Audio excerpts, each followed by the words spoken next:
Blood. I'm a huge Newgrounds fan. I love digging through the portal, playing quality games for about 3 hours, 56 minutes, and 4.83 seconds each day. My favorite series is the Negotiator series. I loved how the characters looked, and the animations looked even better. Then came the Ambition series, which was brilliantly done. I was sitting at my computer playing some Darkseid 2 one day, when suddenly a rock flew through my window. I was kinda pissed, but not only because of the broken window. The rock made me die, which kinda made me tear up on Mike Dawson's behalf. I went over to the rock only to discover that a disc was tied to it. It wasn't broken somehow, and it came with a note attached. The note read, "Why did I break your window? Because the voices made me do it. They told me to spread the word, the bloody word, filled with blood, hyper-realistic blood, that's hyper-realistic. And when I say hyper-realistic, I mean it looked as if your finger would get wet if you touched it. I tell you to destroy it, but you're going to play it anyway, because you're an asshole like that, aren't you? Anyway, when you do, beware the laugh. Oh god, that laugh. Whenever it plays, there's blood. Lots of blood. Hyper-realistic blood. And it usually plays for about 6.66 seconds. The last time I heard it, it was slowed down and the pitch lowered, and it was played in reverse. Anyway, just try to resist the voices once you do play. Especially the one they call EE. There's something different about that one. He said that he was and it cut off there. A strange note, but it didn't lie. I was too tempted to play it once I saw what was on the disc. It read, Ambition, Secret Final Chapter. I couldn't believe it. I had dreamed of this day. Ambition ended without a proper ending, which made me kinda sad. I'd always wanted to see a fitting end to the nuanced and lovable cast of Ambition. I always wanted to know what happened to Duke, because he was my favorite character. I remember that the last thing that had happened in the series was that Yale was framed once the lawyer character was threatened by Duke, who haunted the player wherever he went with a tire iron. So what was the conclusion to this masterpiece story? I had to know, even if I would supposedly be berated by voices of unknown origin. I had to know. I popped the disc in my computer, which took about 3.72 seconds. Immediately, it opened to the title screen. Something about it was off, though. The moon was a crimson wheel, and it looked hyper-realistic. The water was a pool of blood, which also looked hyper-realistic. This really scared me, as I had never seen blood this realistic. Hyper-realistic. The silhouette of the tree was normal, save for the bodies hanging from it, which appeared to have smashed-in skulls. One was very noticeably Yale's. I kinda teared up a bit because Yale was one of my favorite fictional characters of all time. I kinda saw him as a role model, in fact. The title screen stayed up for about 14.63425 seconds, with an eerie choice of music. It appeared to be Metal Man's theme from Mega Man 2, but played in reverse. The title was the last thing I noticed, and I wish I had never seen it. It read, Ambition, an interactive murder by EE. It looked like it was scratched into my computer screen, and it was also written in cherry red. That is, if cherries are made of blood. I tried to piece together who this EE was, or who this EE could be. I couldn't think of anyone who had those initials in the cast of people or characters. Maybe this was a new character that would cause another murder, and it would lead off into a spin-off series. Oh, I was so wrong. So horribly wrong. Hyper-realistically wrong. Anyway, once the title screen went away, the episode title card popped up. What it said shook me to my core. All it said was, "You know what your problem is, David? You have too much ambition." How did the game know my name? And what did it mean I had too much ambition? It also didn't help calm my nerves that the writing dripped hyper-realistic blood, and I could swear that it was coming off my screen. I shook it off, and I thought it was just a glitch or something. The scariest part was the music, though. It seemed to be Deep Ambition from Resident Evil 5, only played and slowed down. Once the screen faded, I heard a laugh that sounded an awful lot like that Jetta guy from Darkstalkers. It really freaked me out, and it was the scariest thing I had heard or seen at that point. But it was about to get much worse. It cut to an interrogation room where the light was very dim, with two silhouettes inside. Once they both spoke, I could tell they were Duke and Yale. But something seemed weird about them. They talked very different from how they usually did, and the mic quality was now hyper-realistic. Yale now spoke in a downtrodden tone and seemed very apathetic, as though his soul had been sucked out by Thresh from League of Legends. Duke seemed very agitated with every word, and his eyes seemed to reflect that he was in a foul mood. His eyes almost looked bloodshot, hyper-realistically bloodshot, which they had been in a previous episode when he was talking to Rolf. I heard that laugh again, and it seemed to last for about 6.66 seconds. Just like the note had said. He also said to watch out for the voice that is EE. Whoever this EE character was, I would have to be cautious around them. Anyway, the scene played out with Yale being barely audible, and he barely moved on screen as well. The animations were now hyper-realistic, and it looked amazing. Even better than before. So maybe Yale was not moving. That might have just been an animating issue, and that made him apathetic to make it seem intentional. After all, Yale was being accused of murder he didn't commit, so I guess being sad would make sense.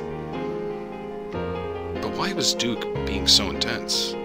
He was acting more intense and interrogator than Revolver Ocelot from Metal Gear Solid. He was screaming at Yale, hurling curses and threats at him.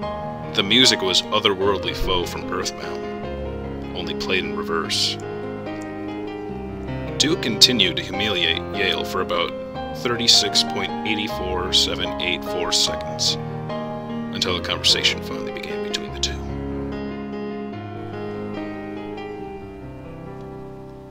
I didn't murder her. She was too good at catching pencils. You're a lying sack of shit. You murdered her because you had to make sure you didn't lose your diamond necklace. Your get out of jail free card basically on such an event. Well, you fucked up, buddy. But that's not true. I have 2 diamond necklaces at all times. Just in case, you know. After this line, Yale did his classic smile, but then Duke barked back up. Ah, but the diamond necklaces led to the real reason. You knew you couldn't stay with her because there was no way you could resist Helen's pastries. I got you good, you motherfucker. As good as Helen's pastries are, I wouldn't murder her over them. Maybe someone else, but not Angie. You're straight up lying to my face. Do you know what I do with liars? I kill them. With that, Duke flipped the table and cornered Yale in the room. Yale started to whine and beg for his life as hyper-realistic tears began to stream down his face, and it went into a close-up of Yale's face. He looked starved and beaten. The dim light had hid his real state of homeostasis, which had revealed that he had been chained to the table and starving. He also seemed to be incredibly tired, and he probably hadn't slept in days. Duke was revealed in all his horror. His coat had stains of blood all over it, and his tie was made of someone's arm. His hair was disheveled and messy, and it looked as though he had a head wound. His eyes were the worst of it, though. He had these black and red eyes that dripped hyper-realistic blood all over the place, and the black seemed to lead into an abyss of horror. His eyes were red and black in the most horrifying fashion. His smile suited the red and black eyes as it stretched across his face. His teeth were splattered all over with hyper-realistic blood, and it looked like he had bits of meat still stuck in them.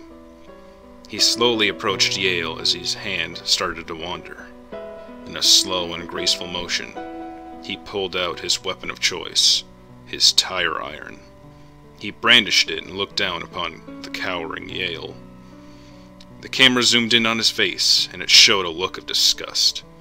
He was embarrassed at how much of a wimp Yale was being. Noticing that Yale was still in utter shock and not paying attention, he whistled for Yale's attention. It was like his regular whistle, only slowed down and played in reverse. With that, Yale slowly looked up at Duke. He saw all the horror that was this Duke, which was a sick, twisted version of the original. As Yale looked up, the light in the room turned into a deep sanguine and pointed directly behind Duke. It was like the green light that would appear behind him before, but now it was blood red. That's what the light was all along. It was his beacon of death.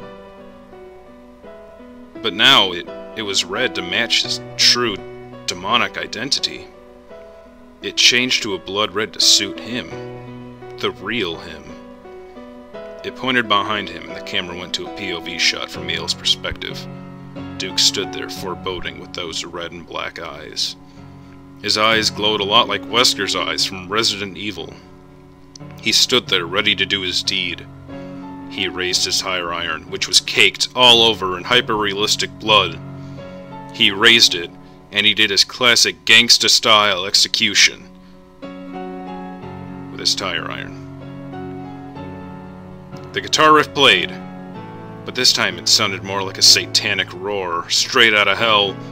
It went back to the player character's perspective, and I watched in horror as the room exploded into a lake of hyper-realistic blood.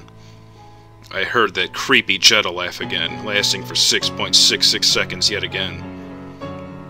Now, I was really starting to get scared. I felt his tears roll down my cheeks. How could he have killed Yale? I then heard the Arsenal Gear theme from Metal Gear Solid 2 start to play, although much like everything else, only played in reverse. Duke then pried himself from his lifeless victim, and he had the most sickening smile I'd ever seen. Those hyper-realistic teeth were horrifying. He then noticed the character, and I damn near pissed myself. He looked right at me, not the character, at me, with those hyper-realistic red and black eyes. He slowly trudged to the door, and I never felt such fear. But to my surprise, the screen just faded to black. The screen stayed black for about 5.467 seconds, until a message popped up saying, I see you. It was a miracle at this point that my bladder hadn't crumbled under the terror. That insane Jetta laugh came back again, lasting 6.66 seconds, and was wearing my sanity down. I could feel it eroding like a rock in a river. It cut back to the same view again, which was weird. Duke saw us, but he didn't do anything about it? Something was wrong here. Our character looked down, and what I saw was mortifying. It was the corpse of the judge, with his face smashed in and his gavel stabbed through one of his eyes. The floor under him was plastered with hyper-realistic blood, and it showed several organs spilling onto the floor with his slash mark on his stomach. When our character looked back up, the view was so much different, and in the most terrifying way possible. The walls were now oozing hyper-realistic blood in a steady stream, all of it being drained by a convenient drain in the middle, which I saw when our character looked at the judge's mangled form. Skulls hung from the ceiling, some with flesh still on them. I was able to make one of them out as the head of Rolf, missing an eye with his head split almost in half. I could tell that all the skulls had been from his victims, bearing similar injuries that were telling of blunt force trauma. One that would result from a tire iron. I then saw next to Rolf's was Yale's. I almost vomited at this point. I almost shut the game off, but I had to get to the bottom of this. What sick, demented person would do this? This place was starting to look like Alcatraz and Mob of the Dead. Our character watched Duke as he interrogated another man who was silhouetted as well. Once he spoke, I knew it was Ted. I couldn't believe what I was seeing. I knew Ted was going to suffer the same fate as Yale. I watched on in horror as pretty much the same scene played out. This time the music was different, though. Probably the most horrifying melody I've heard to this day. It was the glorious town theme from King's Quest V, but slowed and played in reverse. It sounded like a demented carnival. I started to cry as I saw Duke flip the table, which meant the same grisly scene was about to play out. Ted started to cry, tears of blood, hyper-realistic blood, as he too begged for his life. This demonic form of Duke was far from showing any mercy, though. But then Ted pulled off his coat and revealed that he had explosives tied to him. Would the classic antics of Ted save the day? He even said that he would blow us all to hell, which made me roar with excitement. He activated the explosives and the whole place was blown to hell indeed. The screen went white once he detonated for about 7.4526 seconds. I found it an odd, twisted ending, but at least that was it. Or so I thought. The screen went black, and then it went back to the scene. It turned out Ted had literally blown us all the way to hell. At least it looked like hell. It looked just like Scorpion's lair from Mortal Kombat, complete with hyper-realistic lava. Duke lay on the ground, only to get up as if nothing had happened to him. He was covered in Ted's gore, which he seemed to take much pleasure in. Another message appeared as he approached me with that demented smile on his face. Why don't any of them last longer than 20 minutes? I know. Let's see about you. With that, I shut off the game. I couldn't handle this anymore. This game was horrific. And the last thing I would ever see in the Ambition series would be those demonic red and black eyes. The game wouldn't close, and my computer wouldn't turn off, so I just pulled the plug as fast as I could. The message had warned me about all of this, and I just didn't listen. But one thing from it had yet to come true. He said that voices would berate me. Was that part to come? I just sat in silence for a couple of minutes, comprehending what I had just witnessed. I felt my mind warp at my own thoughts, and I just decided to get some sleep. This would be my secret, and no one would ever have to hear about the awful depiction of my favorite characters. This would go to my grave. I then started to hear what sounded like whispering. Were these the prophesized voices? One sounded a lot like Yale's, and it kept telling me something, but all I could hear was his utter agony. I heard him asking for help, and it sounded like he was choking on something, which I assumed was blood. He also kept telling me to watch out for EE. That was another unsolved part of this. Who was this EE I had yet to meet? How could they be more terrifying than this version of Duke? Maybe I should be glad I would never have to see. The voices continued to haunt me, and sleep was near superhuman when I had to toil through these voices. They kept saying things like, "You can't sleep yet," and "This is what he wants," and more warnings about this EE. The last thing I heard before I fell asleep was Bridget saying, "Help, help, help, help, help, help, help, help, help, help, help." I then slipped away into my gift from Hypnos with open arms. But I guess Hypnos was joined by his brother Thanatos today, because this dream was the worst idea I had ever had. I started thinking about that early to bed, early to rise saying before my eyes sealed, but in this case, I guess it was early to bed, early to die. I had the worst dream I'd ever had, as I found I was chained to a chair in the final room from Mask of the Red Death. Duke appeared from the darkness, looking just as he had after the explosion. He laughed that Jetta laugh, and I felt my skin crawl. Then that blood-red light appeared, almost like a spotlight on his prey, which, in this case, was me. He looked at me with those demented red and black eyes. The blood dripped right on me, and it was so hyper-realistic. I dared not speak, for fear of what might happen. But Duke wasn't speaking either, just examining me as if he was fitting me for a hat. But then he spoke. "You know that not playing it won't end it, right?" "What do you mean?" I replied. "You dumb shit, it's not over till you finish the game." "I'm not finishing it. All it's caused me is this torment by watching you. I take pride in my handiwork, and if you don't finish it, then I'll haunt your dreams. Every night will be like this one, and I'll own you. I didn't know what to do at this point. If I didn't just finish the game, I would be owned by this demon in my sleep. So I guess I had nothing to lose at this point. Alright, you win. I'll finish the game. See how hard that was? You've yet to know anything yet. So, well, what do you say we get back to work then? With that, he pulled out the tire iron and, with those red and black eyes right in my soul, let out a gentle laugh. Only this one was in reverse. He then beat my head in with that tire iron, that satanic roar of a guitar riff playing, waking me in a cold sweat. I had to finish this, or I would die a miserable death. I turned my computer back on, and it just carried on right where I stopped. I didn't do anything, I just hit the start button. Duke lumbered over to me, very reminiscent to my dream.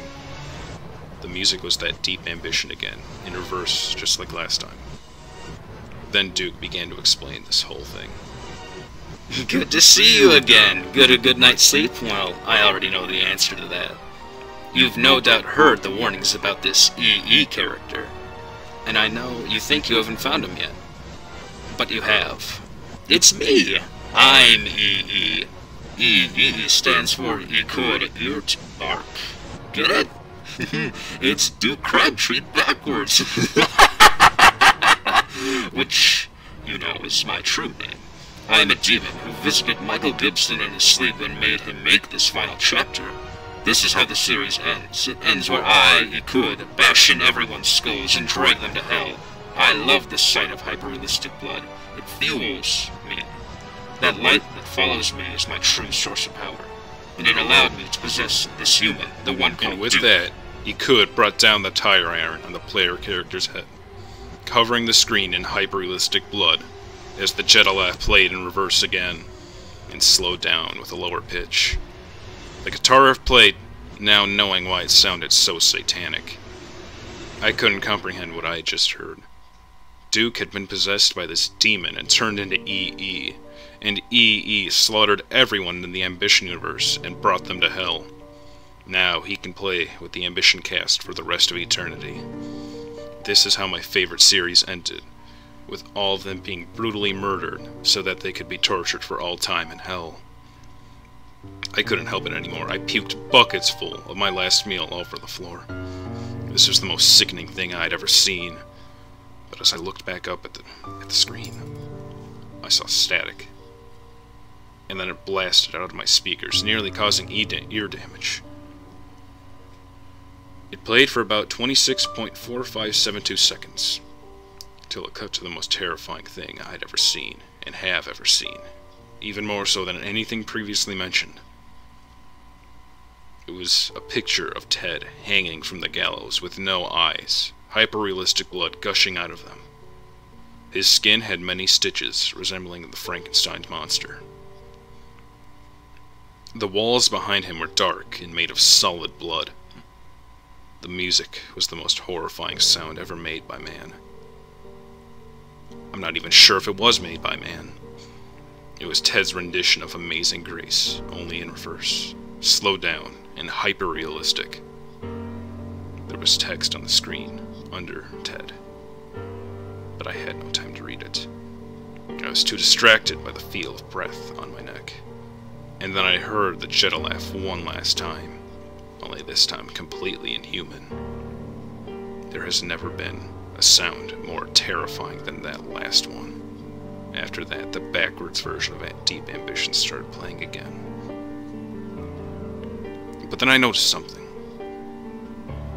That Jedalaf, that last one, sounded way too clear, almost hyper-realistic. I asked out loud with a rhetorical question. Why did you do this? What I got for an answer was the last thing I ever heard. Because I'm a terrorist!